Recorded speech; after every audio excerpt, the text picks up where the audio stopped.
జై శ్రీరామ్. శ్రీమాత్రే నమః. శ్రీ గురుభ్యో నమః.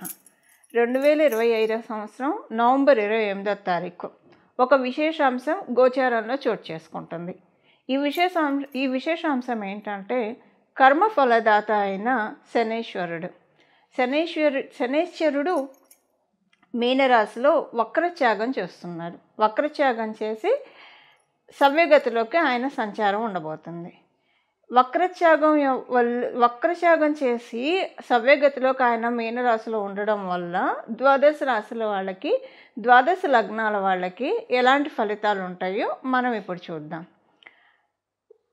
కాలపురుషుడు కుండలిలో ఆఖరిదైన మీనరాశి, ఇంకా దాని తర్వాత వచ్చేది మేషరాశి.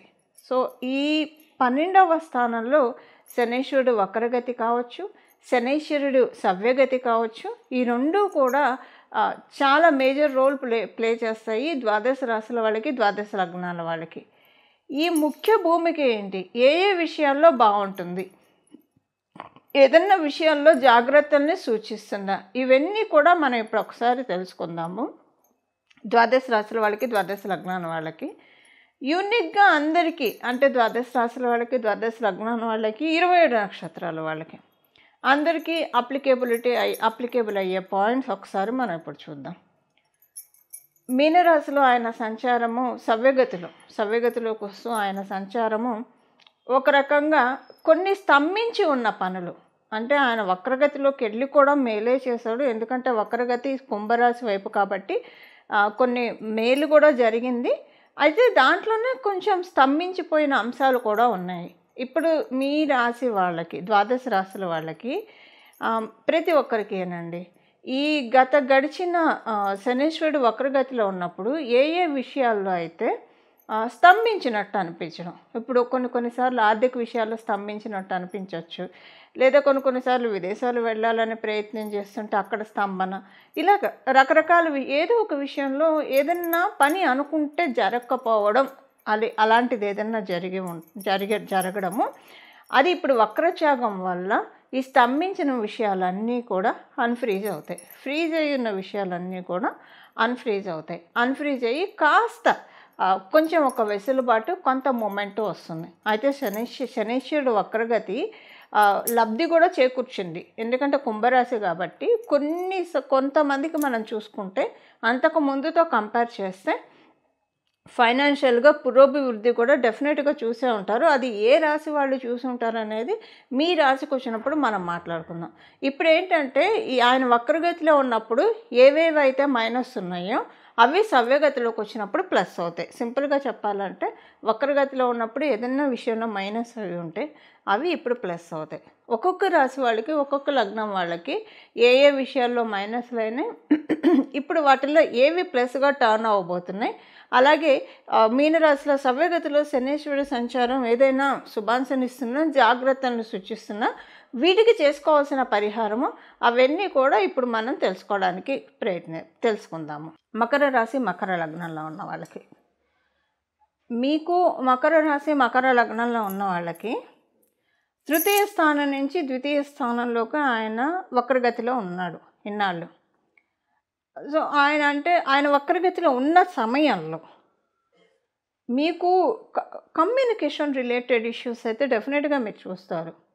కమ్యూనికేటెడ్ రిలేటెడ్ ఇష్యూస్ మెయిన్, అది ఇంట్లో వాళ్ళతో కావచ్చు, బయట వాళ్ళతో కావచ్చు, ఇవి చూసే ఉంటారు ఆయన వక్రగతిలో ఉన్నప్పుడు. లేదా ఇప్పుడు ఒకవేళ మీరు కనుక బాగా రిజర్వ్డ్గా ఉండేవాళ్ళు అనుకోండి, మీకు బాగా శని మహారాజు బలం ఉంటే చాలా రిజర్వ్గా ఉంటారు, కామ్ అండ్ కంపోజ్డ్గా ఉంటారు. సో అలా ఉన్న కోవులకు మీరుంటే కొంచెం ఫైనాన్షియల్గా కొంచెం కట్టేసినట్టు అనిపించడం, వీటిల్లో ఏదన్నా చూస్తారు. ఇప్పుడు ఆయన వక్రత్యాగం మీకు 3వ రాశిలో అయింది. మీ రాశి నుంచి 3వ రాశిలో వక్రత్యాగం అయింది. మీ రాశి నుంచి 3వ రాశిలో వక్రత్యాగం అవ్వడం వల్ల ఇది మీకు మంచిదే. అంటే 3వ హౌస్, 3వ స్థానంలో శని మహారాజు ట్రాన్సిట్ మంచిదే, ఆయన గోచారం మంచిదే. ఇప్పుడు ఏం జరుగుతుంది, మీకు వక్రత్యాగం జరిగింది కాబట్టి ఏం చేస్తున్నారు? అయితే ఇక్కడ ఒక కీ పాయింట్ అండి, ఇది ఇప్పటికి సంబంధించింది కాదు, డెఫినెట్గా రాబోయే రోజులకి సంబంధించింది ముందుగానే చెప్పాలి. ఎందుకంటే ఇదొక కీ పాయింట్ కాబట్టి ఇప్పుడు మీరు తర్వాత మీనరాశిలో ఆయన సంచారం ముగించుకున్న తర్వాత ఆయన మేషరాశిలోకి వెళ్తాడు. అది మీకు అర్ధాష్టమ శని అవుతుంది. అర్ధాష్టమ శని మేషరాశిలో అవ్వడము చాలా ట్రబుల్సమ్గా ఉంటుంది మీకు. అప్పుడు ఆ 2.5 years పీరియడ్ హ్యామరింగ్ ఉంటుంది. దాని నుంచి మిమ్మల్ని మీరు ప్రొటెక్ట్ చేసుకోవడానికి, ఎందుకంటే అక్కడ ఆయన నీచపడతాడు. ఇంకోటి ఆయనకి శత్రుక్షేత్రం. మంగళకి శని మహారాజుకి అస్సలు పొసగదు, ఉప్పు నిప్పే. అలాంటి రాశిలో ఆయన ఉండడము 4వ స్థానంలో. ఇంకా ఏంటంటే బాగా హ్యామరింగ్స్ ఉంటాయి. దాని నుంచి ఇప్పటి నుంచే ప్రొటెక్ట్ చేసుకోండి, ఫెన్సింగ్ చేసుకోండి. ఇప్పుడు ఆయన 3rd హౌస్లో ట్రాన్సిట్ చేస్తూ ఉన్నాడు. కమ్యూనికేషన్స్ చాలా జాగ్రత్త. అవసరం అనుకుంటే తప్పించి ఎక్కువగా దేంట్లో ఇన్వాల్వ్ అవ్వకండి. ఇది మీకు అంటే తర్వాత మీకు 4th హౌస్ ట్రాన్సిట్ అర్ధాష్టమ శని అంత ఎఫెక్ట్ చూపించదు. సో ఏంటంటే కొంచెం జాగ్రత్త కమ్యూనికేషన్స్ విషయంలో. ఎందుకంటే 3rd house is all about communication. చాలా జాగ్రత్తగా ఉండాలి. ప్రయాణాల్లో కొంచెం జాగ్రత్త. ఇప్పుడేమీ ప్రాబ్లం ఉండదు. అంటే ప్రయాణాల్లో జాగ్రత్త అంటే నా ఉద్దేశము, మీరు బాగా డిసిప్లిన్డ్గా ఉండేవాళ్ళైతే నేను మాట్లాడట్లేదండి. కాకపోతే కొంతమంది ఏంటంటే ట్రాఫిక్ రూల్స్ అందరూ పాటించాం కదా, అందరూ పాటించరు. కొంతమంది డెఫినెట్గా పాటిస్తారు. మీరు కనుక అలా పాటించే వాళ్ళలో ఒక్కళ్ళైతే ఈ పాయింట్ మీకు అస్సలు కాదండి.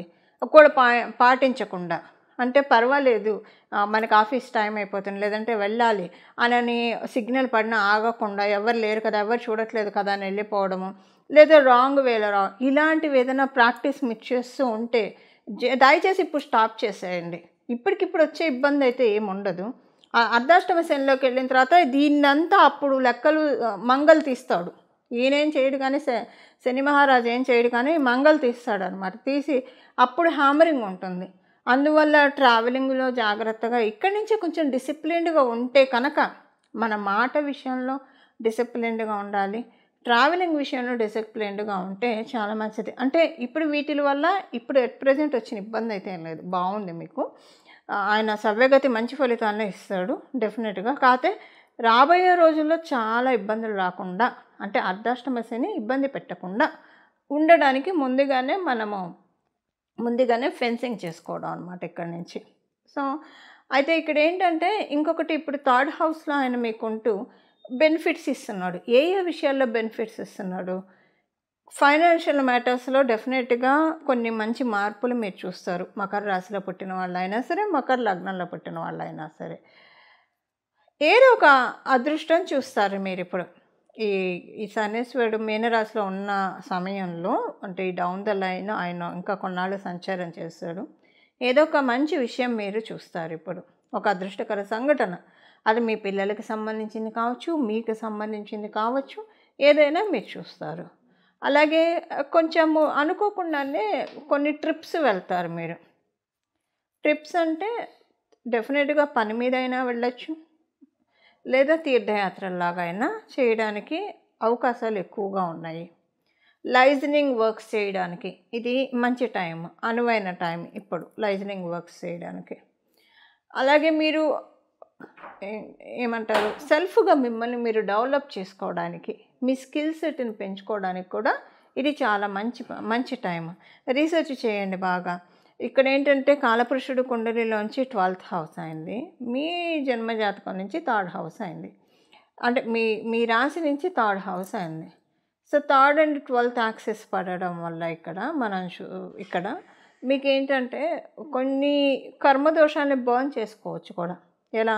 మీకు వీలుంటే కనుక, ఎప్పుడు వీలుంటే అప్పుడు. ఇది రెగ్యులర్గా చేయాల్సిన పని కూడా లేదు, రెగ్యులర్గా చేస్తే ఇంకా మంచిది. మీరు చేయగలిగితే మండల దీక్షతోటి కాళ్ళకి చెప్పులు లేకుండా మీ ఇంటి దగ్గర ఉన్న దేవాలయం వెళ్ళొస్తే మంచిది.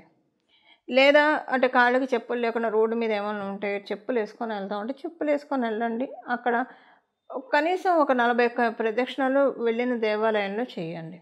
సో ఈ రెండిట్లో ఏదో ఒకటి చేయండి, మంచిది మీకు. ఇప్పుడు ఏంటంటే 12వ హౌస్ చెప్పుల్ని కూడా సూచిస్తుంది. శని మహారాజు ఏంటంటే బేర్ ఫీట్ని సూచిస్తాడు, పాదరక్షలు లేకుండా నడవడాన్ని ఆయన సూచిస్తాడు. ఇప్పుడు ఇది చేస్తే చాలా మంచిది. అంటే కర్మదోషాన్ని కరిగించుకోవడానికి ఇది చాలా మంచి టైం అండి, చాలా మంచి టైం. అలాగే స్పిరిచువల్గా ఇంక్లైన్ అవ్వడానికి మీరు వీలుంటే కనుక ఎక్కువగా మీరు ఏదన్నా భగవద్ గ్రంథాలు చదవండి లేదా వినండి, రెండిట్లో ఏదైనా ప్రయత్నం చేయండి, చాలా మంచిది. ఇది చేయడం వల్ల ఏమవుతుందంటే ఆయన మళ్ళీ మీనరాశిలోకి రావాలంటే ఈ మీనరాశి నుంచి మేషరాశిలోకి వెళ్ళిన తర్వాత 35 సంవత్సరాల టైం పడుతుంది. ఇప్పుడు ఇది చాలా మంచిది మకర రాశిలో పుట్టిన వాళ్ళకి ప్రత్యేకించి, ఎందుకంటే పురాణాలు చదవడము వినడం ఈ రెండిట్లో ఏది చేసినా సరే మీకున్న కర్మదోషాలు ఎప్పటి నుంచో తెచ్చుకున్నవి క్యారీ అయినవి అవన్నీ కూడా తొలగిపోతాయి. లేదా కర్మదోషాలు అనే కంటే మీ జీవితంలో ఉన్న ఇబ్బందులు తొలగిపోయి ఒక మంచి పొజిషన్లోకి మిమ్మల్ని నిలబెట్టడానికి, ఎందుకంటే మీరు రాష్ట్రాధిపతి కాబట్టి దీపం ఉండంగానే ఇల్లు చక్కబెట్టుకోవాలి. ఆయన థర్డ్ హౌస్ ట్రాన్సిట్ చాలా మంచిది. అంటే మళ్ళీ ఆయన మిథున రాశిలోకి వచ్చాక మళ్ళీ మీకు మంచి చేస్తాడు. మిథున రాశిలోకి రావడానికి దగ్గరగా 6.5 సంవత్సరాలు పడుతుంది, 6.5 సంవత్సరాల పైన పడుతుంది. సో అందువల్ల ఇప్పుడు మీకు మంచి చేస్తున్నాడు కాబట్టి దాన్ని మీరు ఇంకా క్యాచ్ హోల్డ్ చేసుకోవడానికి ప్రయత్నించండి. ఏ రకంగా చూసుకున్నా మకర రాశి వాళ్ళకైతే ఇది మంచి ట్రాన్సిట్ సవ్యగతిలోకి రావడము చాలా మంచి ఉత్తమ ఫలితాలను ఇస్తుంది. అయితే రాబోయే అర్ధాష్టమ శని కూడా మీకు మేలు చేయడానికి ఏం చేయాలో కూడా మనం ఇప్పుడే ముందుగానే తెలుసుకున్నాము. ఇవి చేస్తే కనుక చాలా మంచి జరుగుతుంది. ఇవి మకర రాశి మకర లగ్నంలో పుట్టిన వాళ్ళ ఫలితాలు. ఇప్పుడు పరిహారం మనం చూద్దాం. శనీశ్వరుడు సవ్యగతిలోకి వచ్చినప్పుడు చేసుకోవాల్సిన పరిహారం, ద్వాదశ రాశుల వాళ్ళు, ద్వాదశ లగ్నాల వాళ్ళు, వీళ్ళందరూ కూడా చేసుకోవాల్సిన పరిహారం ఇప్పుడు మనం చూద్దాం. ప్రతిరోజు కూడా ఇక్కడి నుంచి మొదలుకొని ఇదేంటంటే ఒక చాలా మంచి టైం అని మనం భావించాలి. ఇంకా ఆయన మేషరాశికి వెళ్ళే లోపల మీనరాశిలో ఉన్న ఈ పీరియడ్ ఏదైతే ఉందో ఈ పీరియడ్ని సద్వినియోగం చేసుకోవాలి. దేనికి సద్వినియోగం చేసుకోవాలి? మామూలుగానే 12వ స్థానం అంటే జ్యోతిష శాస్త్రం మోక్ష స్థానం అని చెప్తుంది. అంటే మోక్షం ఎప్పుడు వస్తుంది? మోక్షం అంటే మన కష్టాల నుంచి బయటపడటం కూడా మోక్షంగానే మోక్షమే అవుతుంది. దేనికైతే మనం ఇబ్బంది పడుతూ ఉన్నామో వాటి నుంచి మనల్ని ముక్తి కలిగించే రాశి మీనరాశి. మనం జనన మరణ చట్రం నుంచి కూడా బంధ విముక్తులు అవ్వాలంటే మీనరాశినే మనం చూస్తాం. అంటే సహజ కాలపురుషుడు కుండలిలో 12వ రాశి అయింది కాబట్టి. ఇప్పుడు కర్మఫలదాత అయిన శని మహారాజు మీనరాశిలో ఉండడం వల్ల కర్మ బంధనాల నుంచి మనల్ని మనం కాపాడుకోవడానికి, అలాగే ముక్తి పొందడానికి, ఏవైనా ఇబ్బందులు ఉంటే వాటిల్లో నుంచి మనల్ని మనం లిబరేట్ చేసుకోవడానికి ది బెస్ట్ టైం. ఇక్కడి నుంచి మొదలుకొని ప్రతిరోజు కూడా 3 సార్లు హనుమాన్ చాలీసా చదువుకోవడము. అసలు ఎప్పుడు కూడా హనుమాన్ చాలీసా చదువుకుంటే చాలా మంచిది. కానీ ఇప్పుడున్న ఈ సిచ్యువేషన్ శనీశ్వరుడు మీనరాశిలో ఉన్నాడు కాబట్టి సవ్యగతిలో మళ్ళీ ఆయన మీనరాశిలో ఉన్నప్పుడే మనకి ఇది బెస్ట్ టైం. మనము విముక్తులు అవ్వడానికి, కర్మల నుంచి విముక్తులు అవ్వడానికి చాలా మంచి సమయము. ప్రతిరోజు కూడా 3 సార్లు హనుమాన్ చాలీసా చదువుకోవడము. త్రిసంధ్యలలో ఉదయము, మధ్యాహ్నము, సాయంత్రము. అలా కుదరదు, అందరికీ ఆఫీసులకు వెళ్ళే వాళ్ళు ఉంటారు, వ్యాపారస్తులు ఉంటారు, ఎవరి పనుల్లో వాళ్ళు ఉంటారు. అలాంటప్పుడు ఉదయాన్నే లేవగానే స్నానం చేసిన తర్వాత 3 సార్లు హనుమాన్ చాలీసా చదువుకుంటే చాలా అంటే చాలా మంచి ఫలితాలను చూస్తారు. అలాగే మీకు కుదిరితే కనుక ఇది 3 సార్లు అయితే కంపల్సరీ. మీకు కుదిరితే చూడండి 9 సార్లు ప్రతిరోజు హనుమాన్ చాలీసా చదువుకోవడానికి ప్రయత్నించండి. మనకున్నవి 9 గ్రహాలు. సో 9 గ్రహాలు ఒక్కొక్క గ్రహానికి ఒక్కొక్కసారి చప్పున మనం భావిస్తూ 9 సార్లు కనుక ప్రతిరోజు హనుమాన్ చాలీసా ఎవరైతే పారాయణం చేస్తారో వాళ్ళకి సంజీవిని పర్వతాన్ని మన గుమ్మం ముందు తెచ్చిపెడతాడు హనుమంతుడు. ఎందుకు సంజీవిని పర్వతం అంటున్నానంటే రామాయణంలో మనకి తెలుసు, లక్ష్మణ స్వామిని సంజీవిని పర్వతాన్ని తీసుకొచ్చి ఆ సంజీవిని అనే మూలికతోటి ఆయనకి మళ్ళీ జీవాన్ని ప్రసాదించాడు హనుమంతుడు. సో మనకి ఈ కష్టాలన్నిటి నుంచి, మన లైఫ్లో ఉన్న కష్టాలన్నీ మృతి చెంది మన మన లైఫ్లో ఉన్న సుఖాలు ఇప్పుడు మన జన్మజాతకంలో ఉన్న యోగాలు ఒక్కొక్కసారి ఇన్యాక్టివ్ స్టేజ్లో ఉంటాయి, యాక్టివ్ స్టేజ్లో ఉండవు. ఒక్కొక్కసారి యోగాలు ఉన్న అనుభవం, ఇప్పుడు సపోజ్ ఒక షుగర్ పేషెంట్కి ముందు స్వీట్లు ఎన్నున్నా తినలేరు. సో అంటే అనుభవ యోగ్యంలో ఉండాలి, ఏదైనా మనకు అనుభవ యోగ్యంలో ఉండాలి. అలా అనుభవ యోగ్యంలోకి తేవడానికి, అలాగే స్పిరిచువల్గా బాగా ఇంక్లైన్ అవ్వడానికి, ఆధ్యాత్మికంగా మనల్ని మనం ప్రోగ్రెస్ చేసుకోవడానికి 12వ రాశి అంటేనే ఆధ్యాత్మికతని బాగా సూచిస్తుంది. సో ఎందుకంటే మనము ఈ శరీరంలో ఉన్నప్పుడు రెండిటికి మనం ప్రాధాన్యత ఇవ్వాలి. లౌకికంగాను మన పనులు మన బాధ్యతలను మనం నిర్వహిస్తూ ఇదే శాశ్వతం అని మనం పెట్టుకోకుండా ఆధ్యాత్మికంగా కూడా మనం పురోభివృద్ధిని సాధించాలి. రెండు గ్రోత్ మనం సైమల్టేనియస్గా చూసుకోవాలి. దీనికి ఈ బ్యాలెన్స్ మనకి హనుమంతుడు ఇస్తాడు. కష్టాలన్నిటినీ ఆయన తోకతోటి జాడించి కొట్టి అవతల పడేస్తాడు. 9 సార్లు రోజు హనుమాన్ చాలీసా చదువుకోవడం వల్ల అలాగే జీవం పోస్తాడు. అనారోగ్యవంతులకి ఆరోగ్యము, అలాగే మనకి ఏ సమస్యలు ఉంటే, ఫైనాన్షియల్గా ఇబ్బందులు ఉంటే జీవం పోస్తాడు. అందుకే అన్నాను, సింపుల్గా సంజీవిని పర్వతాన్ని మనకు అందిస్తాడు. ప్రతిరోజు 9 సార్లు హనుమాన్ చాలీసా చదువుకొని అసలు మీరు చూడండి, ప్రతిరోజు 9 సార్లు కొంచెం కుదుర్చుకొని చూడండి.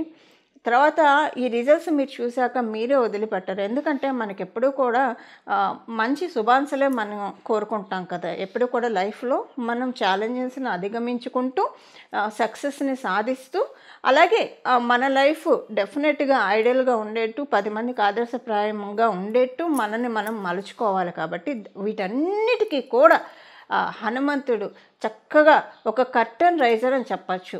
మనకు ఉన్న ఎఫిషియన్సీకి, మనకున్న స్కిల్ సెట్, మనలో ఏం స్కిల్ సెట్ ఉంది, ఏది హైడ్ అయ్యింది, అవన్నీ కూడా ఆయన వెలికి తీసి ఈ దాంట్లో ఇందులో నీకు బాగా గ్రోత్ ఉంటుంది, దీంట్లోకి వెళ్ళు అని చెప్పి డెఫినెట్గా ఆయన మనకి ఇస్తారు. ఎందుకంటే హనుమంతుడు జ్ఞానప్రదాత కూడా.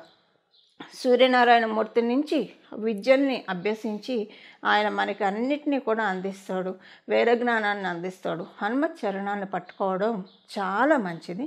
దీనికి ప్రతిరోజు 3 సార్లు అయితే కంపల్సరీ చదవాలి, లేదా 9 సార్లు మీకు కుదిరి చదవగలిగితే కనుక చాలా మంచిది.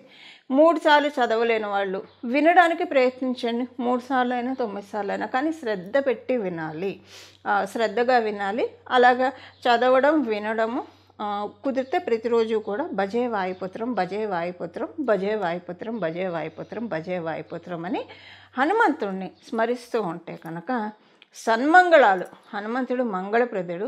మన జీవితంలో సన్మంగళాన్ని ఆయన చాలామందికి, మీ అందరికీ తెలిసి ఉంటుందండి, హనుమంతుడు ఆరాధించేవాళ్ళు మన కష్టాల నుంచి ఎలా బయటపడేస్తారో, పిలిస్తే పలికే దైవము అని అయితే చెప్పడంలో ఎలాంటి సందేహం లేదు. సో ఇది మీ అందరికీ ఇంత నేను చెప్పక్కర్లేదు. ఎందుకంటే అందరికీ తెలుసు, హనుమంతుని పట్టుకుంటే మనకి ఎలాంటి పనులు అవుతాయి, అసాధ్యమైన పనులను కూడా సుసాధ్యం చేసి పెడతాడు ఆయన. అంటే ఆ విధంగా సుసాధ్యం ఎలా అవుతాయి, మనలో ఉన్న ఎఫిషియన్సీని అలా ఆయన పెంచుతాడు.